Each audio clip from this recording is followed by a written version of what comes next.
Students, last video में हमने ammonia की manufacturing that is Haber's process हमने पढ़ ली थी, डिटेल्स भी पढ़ी थी उसकी। आज हम शुरू करेंगे स्ट्रक्चर ऑफ अमोनिया से। इस वाली वीडियो के अंदर आपका अमोनिया कंप्लीट हो जाएगा। तो स्ट्रक्चर से बात करते हैं, अमोनिया का स्ट्रक्चर कैसा होता है। ये तो आप अपनी एलिमेंट्री क्लासेस से ही बनाते आ रहे हैं। 11th क्लास में भी आप लोगों ने केमिकल बॉन्डिंग के अंदर इसका स्ट्रक्चर देखा है। क्या होता है, NH3 उसके अंदर हाइड्रोजन के साथ तो वो 3 बॉन्ड पेयर्स मतलब बॉन्ड बनाता है और एक लोन पेयर की फॉर्म में होता है उसका। नाइट्रोजन का हमें पता है एटॉमिक नंबर क्या होता है, 5 होता है। तो यहाँ से हो जाएगा 5 नहीं होता, 7 होता है। 7 होता है, वैलेंस में होते हैं 5, तो 2 5 हो जाएगा। तो 5 वैलेंस इलेक्ट्रॉन होते हैं। तो 1 2 3 4 5 इलेक्ट्रॉन इसने अपने लगा रखे हैं। ठीक है, एक एक जो इलेक्ट्रॉन है वो यहाँ से हाइड्रोजन का आया हुआ है। तो ये जो है NH3 का ऐसे बॉन्ड बन जाते हैं। तो अमोनिया को एक्सपेक्ट तो किया गया था कि इसके टेट्राहेड्रल ज्योमेट्री होनी चाहिए, क्योंकि जैसे कि CH4 हो गया उसमें टेट्राहेड्रल ज्योमेट्री होती है। बट क्योंकि यहाँ पे चौथा एटम प्रेजेंट नहीं है, यहाँ पे लोन पेयर प्रेजेंट है, तो हम ये बोल सकते हैं कि इसकी जो ज्योमेट्री है ना टेट्राहेड्रल नहीं होती, क्योंकि जो सेंट्रल एटम नाइट्रोजन है इसके अंदर sp3 हाइब्रिडाइजेशन ऑलरेडी प्रेजेंट होती है। और ऊपर से sp3 हाइब्रिडाइजेशन के साथ साथ जो एक पोजीशन थी वो यहाँ पे लोन पेयर ने एक्वायर कर रखी है। अब लोन पेयर और बॉन्ड पेयर के बीच में रिपल्शन ज़्यादा होती है, जिसकी वजह से इसकी जो ज्योमेट्री है वो थोड़ी सी डिस्टॉर्ट हो जाती है। ये जो लोन पेयर है इसकी ज्योमेट्री को डिस्टॉर्ट कर देता है। और अब हम बोलते हैं इस मॉलिक्यूल की एक पिरामिडल ज्योमेट्री है। ठीक है, तो this molecule have a pyramidal geometry, जिसमें नाइट्रोजन और हाइड्रोजन की जो बॉन्ड लेंथ है, दैट मीन्स अगर मैं इस बॉन्ड की लेंथ बताऊं तो ये होती है 101 पिकोमीटर में लेते हैं हम। 101.7 पिकोमीटर होती है ये। और इसका जो बॉन्ड एंगल होता है नाइट्रोजन हाइड्रोजन का जो बॉन्ड एंगल होता है, मतलब अगर मैं बोलूँ यहाँ से हाइड्रोजन नाइट्रोजन हाइड्रोजन, ये जो बॉन्ड एंगल होगा, या फिर हाइड्रोजन नाइट्रोजन हाइड्रोजन, ये वाले जो बॉन्ड एंगल्स होते हैं ये होते हैं 107। ये होता है, यहाँ से आप लोग लिख सकते हैं 107.8 डिग्री। तो यहाँ इसके बॉन्ड एंगल और ये जो बॉन्ड लेंथ है ये आप लोग लर्न कर सकते हैं। इसकी ज्योमेट्री तो लर्न करनी है आप लोगों ने। अभी इसकी प्रॉपर्टीज़ के बारे में पढ़ लेते हैं। अमोनिया एक कलरलेस गैस होती है और इसकी पंजेंट स्मेल होती है, जिसको बोला जाता है अमोनियकल स्मेल, मतलब तीखी स्मेल होती है, एकदम नाक में चढ़ जाती है वो। लाइटर देन एयर है। फिर ये वाटर के अंदर हाईली सोल्यूबल है और इसका जो सॉल्यूशन बनेगा ना, अमोनिया का जो सॉल्यूशन होता है वाटर के अंदर वो बेसिक होता है नेचर में, क्योंकि सॉल्यूशन के अंदर वो हाइड्रोक्साइड आयन रिलीज हो जाता है उस टाइम पे। तो ये सारी प्रॉपर्टीज़ हम लिख लेते हैं। तो सबसे पहले it is a colourless gas with a pungent smell commonly known as ammoniacal smell and it is lighter than air. फिर मैंने बोला था हाईली सोल्यूबल है वाटर के अंदर, मतलब अमोनिया गैस जो होती है ना, वाटर को हम H2O इसका फॉर्मूला होता है, लिक्विड ही होता है। तो ये डिज़ोल्व होके इसके अंदर क्या हो जाता है, इसके वाटर के अंदर क्या होता है, एक H पॉजिटिव एक OH नेगेटिव होता है। तो ये जो H पॉजिटिव है ना ये इसके पास चला जाता है, ये अमोनियम आयन बना लेगा। NH4 पॉजिटिव, पीछे क्या बच गया, OH नेगेटिव बच गया पीछे। तो ये हमें अमोनियम आयन मिल जाता है। अब ये जो हमें सॉल्यूशन में मिलेंगे, ठीक है, ये जो हाइड्रोक्साइड जो आयंस हैं, हाइड्रोक्साइड है, यहाँ से ये रिलीज़ हो रहा है। और जब इसकी फॉर्मेशन होती है तो हम क्या बोलते हैं, उसका नेचर बेसिक होता है। तो हम यहाँ बोल देंगे कि इसका जो वाटर के अंदर सॉल्यूशन होता है वो बेसिक होता है नेचर में। तो हम बोल सकते हैं अमोनिया क्या है, एक बेस है। और अमोनिया बेस क्यों है, एक तो वाटर के अंदर करेंगे तो बेसिक सॉल्यूशन मिलेगा, दूसरा इसके पास जो लोन पेयर है ना ये एक लुईस बेस है। लुईस बेस वो होते हैं जो जिनके ऊपर फ्री इलेक्ट्रॉन्स होते हैं और वो अपने इलेक्ट्रॉन पेयर को या फिर लोन पेयर को डोनेट कर सकते हैं ईजिली। तो यहाँ से ये वाला जो लोन पेयर है ना ये ईजिली डोनेट कर सकता है, therefore it acts as Lewis base. फिर अमोनिया जो है उसको हम इजीली लिक्विड में कन्वर्ट कर सकते हैं अगर हम प्रेशर लगाएं तो। लिक्विड अमोनिया का बॉइलिंग पॉइंट तो 239.7 केल्विन होता है और उसका फ्रीजिंग पॉइंट 198.4 केल्विन होता है। तो ये प्रॉपर्टीज़ भी हम लिख लेते हैं। तो ये हमने यहाँ पे लिख लिया है, इसको बॉइलिंग पॉइंट है इसका 239.7 केल्विन और फ्रीजिंग पॉइंट है 198.4 केल्विन। तो यहाँ पे इसकी प्रॉपर्टीज़ ख़त्म होती हैं। अभी इसकी केमिकल प्रॉपर्टीज़ के बारे में पढ़ेंगे जब हमें इसकी केमिकल रिएक्शंस देखने को मिलेंगी। तो अब यहाँ पे केमिकल प्रॉपर्टी से जब हम शुरू करते हैं, फर्स्ट ऑफ ऑल तो हम देखेंगे इसका बेसिक नेचर। अभी मैंने बताया कि जो अमोनिया गैस है वो हाईली सोल्यूबल है वाटर में। इसका एक्वस सॉल्यूशन, इसका जो एक्वस सॉल्यूशन है मैंने बताया बेसिक होता है नेचर में। पानी के अंदर जब इसको बोलते हैं तो OH नेगेटिव आयन यहाँ पे रिलीज हो जाता है। तो हम क्या बोल सकते हैं, बेसिक होता है इसका एक्वस सॉल्यूशन नेचर में। और जब भी हम रेड लिटमस इस सॉल्यूशन के अंदर डिप करेंगे तो ये रेड लिटमस को ब्लू के अंदर कन्वर्ट कर देगा। तो दैट मीन्स ये क्या शो करता है कि इसका बेसिक नेचर होता है, हालांकि वीकली बेसिक कैरेक्टर होता है इसका। अब ये जो बेसिक कैरेक्टर है अमोनिया का, ये क्यों है, क्योंकि यहाँ पे ये OH नेगेटिव आयंस बने हैं। तो आप लोग एक काम कीजिएगा, ये वाली जो रिएक्शन है ये वापस से यहाँ पे लिख लीजिएगा बेसिक नेचर में, और बोल देंगे it turns ammonia solution in water turns red litmus blue. तो ये क्या हो जाएगा, स्लाइटली बेसिक हो जाएगा कैरेक्टर इसका। अब क्योंकि बेसिक, अब ये देखो यहाँ पे, क्योंकि जो बेसिक होता है अमोनिया तो ये सोल्ट्स बनाता है एसिड्स के साथ, दोनों के दोनों, चाहे वो स्ट्रॉन्ग एसिड हो चाहे वो वीक एसिड हो, दोनों के साथ ये कंपाउंड बनाएगा, मतलब रिएक्ट करेगा अमोनिया। बेस जो होता है वो एसिड के साथ रिएक्ट करता है और सोल्ट बनाता है, वाटर बनाता है, हमें पता है ना। तो फिर ये भी जो अमोनिया है ये भी एसिड्स के साथ, चाहे स्ट्रॉन्ग हो चाहे वीक हो, उनके साथ रिएक्ट करेगा और कंपाउंड्स बना लेगा। ठीक है, क्या कंपाउंड्स बनाता है, एग्जांपल के लिए मैं यहाँ पे आप लोगों को बोल देती हूँ। जो हमारा सेकंड कैरेक्टर है, मैं लिखूँगी यहाँ पे, सेकंड नहीं है, इसी के अंदर आ जाएगा, बेसिक नेचर के अंदर ही आ जाएगा ये चीज़। तो इसके अंदर हम रिएक्शंस लिखेंगे कि जो अमोनिया है ना, एक्वस होता है पानी के अंदर, एक्वस सॉल्यूशन HCl, ये क्या है हमारा एक्वस सॉल्यूशन लेते हैं, ये है हमारा स्ट्रॉन्ग एसिड के साथ ये बना लेगा अमोनियम क्लोराइड NH4Cl सॉलिड बना लेगा। ठीक है, सॉलिड।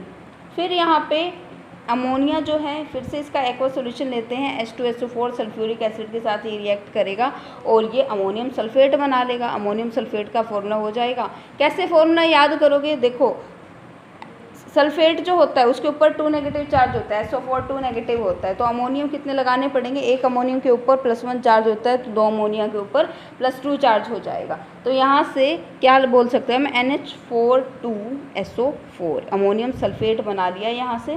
ठीक है, ये हो गया हमारा बेसिक नेचर अमोनिया का। सेकेंड प्रॉपर्टी है tendency to form complexes.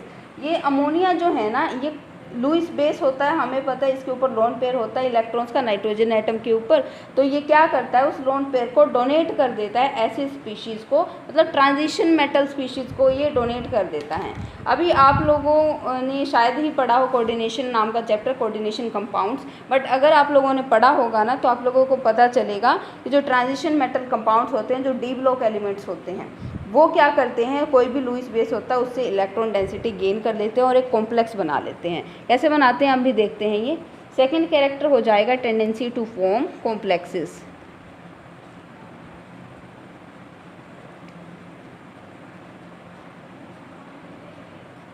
Tendency to form complexes, इसके अंदर हम ये बोलेंगे जैसे कि अमोनिया रिएक्ट करेगा Ag पॉजिटिव के साथ, Ag पॉजिटिव ट्रांजिशन मेटल है, Ag पॉजिटिव के एक्वस सॉल्यूशन के साथ,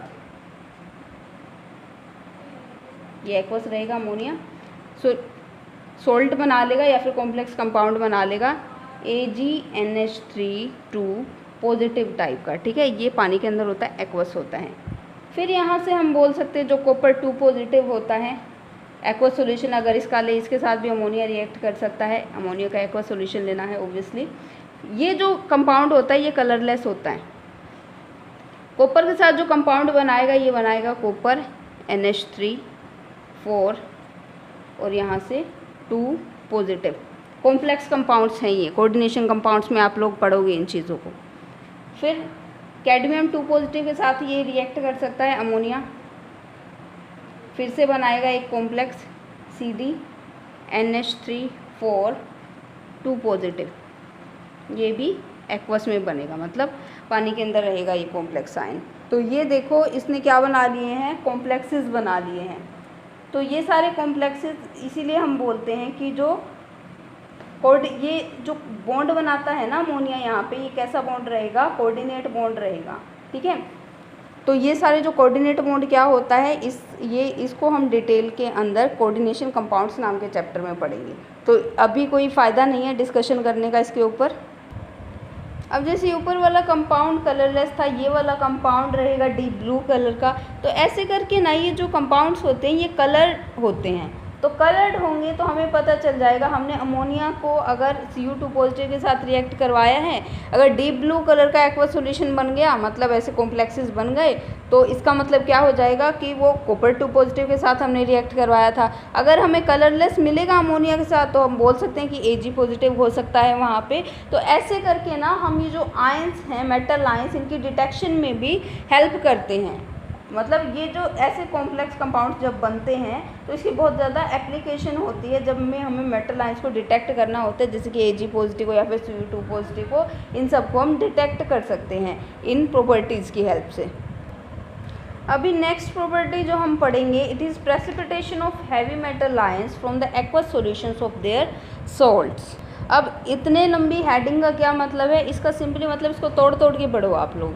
क्या बोलता है कि जो हैवी मेटल आयंस हैं, कौन से हैवी मेटल आयंस, जैसे कि Fe3 पॉजिटिव हो गया, Cr3 पॉजिटिव हो गया, एल्यूमिनियम 3 पॉजिटिव हो गया, ये सारे के सारे मेटल आयंस, इनको बोलते हैं हैवी मेटल आयंस। इनको हम प्रेसिपिटेट कर सकते हैं उनके एक्वस सॉल्ट सॉल्यूशंस में से। किस फॉर्म में, हाइड्रोक्साइड की फॉर्म में। अगर इनके जो एक्वस के सॉल्ट सॉल्यूशंस हैं, मतलब इनके एक्वस सॉल्ट सॉल्यूशंस अगर रिएक्ट करवा दिए जाएं अमोनिया के साथ तो वो बना लेंगे हाइड्रोक्साइड्स, और हाइड्रोक्साइड्स जो होंगे वो कुछ स्पेशल प्रेसिपिटेट की फॉर्म में होंगे। प्रेसिपिटेट की फॉर्म में होंगे तो एक पार्टिकुलर कलर बनाएंगे। तो हम क्या कर सकते हैं, इन हैवी मेटल आयंस को सेपरेट आउट कर सकते हैं। ओके, तो एग्जाम्पल के लिए देखेंगे, एग्जाम्पल करेंगे तभी समझ में आएगी ये चीज़। एग्जाम्पल के लिए मैं FeCl3 की बात कर लेती हूँ। एक क्लोराइड पे -1 चार्ज होता है, तो 3 के ऊपर माइनस का 3 होगा, तो इसके ऊपर प्लस का 3 होगा चार्ज। ठीक है, तो ओवरऑल बैलेंस हो जाएगा। इसका एक्वस सॉल्यूशन है, मतलब Fe3 पॉजिटिव का एक्वस सॉल्यूशन है। उसके साथ रिएक्शन किसकी करवानी है, अमोनिया की करवानी है। अमोनियम का एक्वस सॉल्यूशन हम क्या बोल सकते हैं, अमोनियम हाइड्रोक्साइड ही तो होता है। NH4OH एक्वस सॉल्यूशन ले लिया इसका। तो इसके ना ये क्या करेगा, इसके PPT बना देगा, और PPT की फॉर्म में, प्रेसिपिटेट्स की फॉर्म में सेपरेट आउट हो जाएगा और हाइड्रोक्साइड बन जाएगा। क्या बन जाएगा, FeOH3 सॉलिड, ये बन जाएगा। या फिर ये बन सकता है Fe2O3XH2O सॉलिड। तो ये देखो यहाँ पे हाइड्रोक्साइड बन गया। हाइड्रोक्साइड की फॉर्म में Fe3 पॉजिटिव जो कि यहाँ था उसको क्या कर दिया गया, सेपरेट आउट कर लिया गया। बाकी क्या बनेगा, अमोनियम क्लोराइड बन जाएगा, NH4Cl। तो ऐसे करके ना हम क्या कर सकते हैं, इसकी सिंपल सी डेफिनेशन, मतलब सिंपल सा तरीका ये है कि जो ये हैवी मेटल आयंस होते हैं इनके एक्वस सॉल्यूशंस में से इनको हाइड्रोक्साइड की फॉर्म में सेपरेट आउट किया जा सकता है अगर अमोनिया के साथ रिएक्ट करवाया जाए। अमोनिया जो है वो किस फॉर्म में ले रहे हैं, अमोनियम हाइड्रोक्साइड की फॉर्म में ले रहे हैं। दैट मीन्स अमोनिया वाटर के अंदर घुला हुआ है यहाँ पे। ये जो प्रेसिपिटेट होते हैं ये ब्राउन कलर के होते हैं, दे फॉर्म ब्राउन PPT। फिर नेक्स्ट जो है हमारा एल्यूमिनियम क्लोराइड वाला बोल देती हूँ मैं, AlCl3। इसका भी एक्वा सॉल्यूशन होगा अमोनियम हाइड्रोक्साइड के साथ।